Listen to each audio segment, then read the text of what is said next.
This is the Hot Stove with Dusty Baker.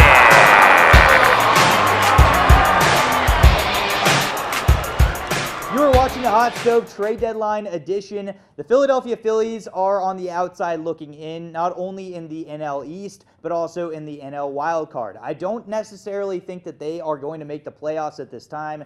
I just don't think they have enough pieces that are working together, especially losing McCutchen. That really hurt them. However, the Phillies mentally at this time think that they still have a significant shot at the playoffs. So because of that, we can deem them to be buyers at the deadline, and therefore their targets that I have noticed and make the most sense at this time seem to fall along the lines of the Cincinnati Reds. They could definitely use some bullpen pieces. Of course, the Reds have Iglesias and Garrett, and then on top of that, a starting pitcher could be something they could desperately use. A player like Tanner Roark, for example. On top of that, losing McCutchen really hurt them in the outfield. How about Yasiel Puig? I haven't mentioned his name in any sort of conversation whatsoever, but he makes a ton of sense for the Phillies. They could probably get him pretty cheap. He would be a rental. He's a free agent after the end of the season, but he could give them some energy on that team, a nice bat in the middle of the lineup. There's a lot to like about what the Reds can give the Phillies. Outside of the Reds, though, the Phillies could go elsewhere and look for a player like Mike Leake out of the Seattle Mariners.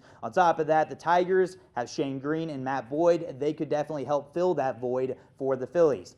When it comes to July 31st, I think the most likely scenario for the Phillies is they won't be going all in at this time, but they will buy a decent piece, and that piece, in my opinion, will come from the Reds. I don't know if they're going to get every bullpen piece that I had just mentioned, but it seems like Amir Garrett would be a very solid pickup for the Phillies at this time, and then on top of that, getting a guy like Puig. So at the end of the day, I think by July 31st, you're going to see the Phillies come up with at least a player like Puig to play left field, can also play great defense, could even play right field for them, and then on top of that, also Amir Garrett. Or if they're willing to pony up a couple more prospects, maybe they'll even be able to get Raisel Iglesias. Whatever the direction the Phillies take at this time, I still don't know if it's going to be enough to be able to make it to the postseason, but at the very least, Phillies fans, your team's trying.